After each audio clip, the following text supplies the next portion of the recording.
Ini banyak pepesnya ya. Ada oncom ya. Iya, ada oncom. Harganya berapa sih? Harganya di sini mulai dari 7.000, buat sampai lauk-lauknya itu sampai 50.000. Ini yang dibakar pepes. Tapi unik sih ya, unik. Cara panggangnya aja tuh. Masih dibakar dulu.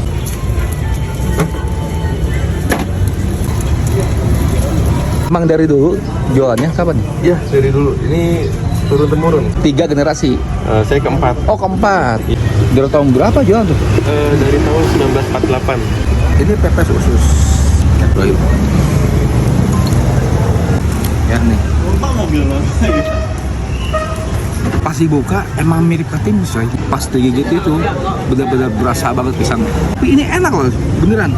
Manisnya berasa banget. Nggak tahu sih, ada yang manis, ada yang asin juga. Jadi biasanya ini pepes sagu pisang, tapi pisang coklat, pepes sagu pisang keju sama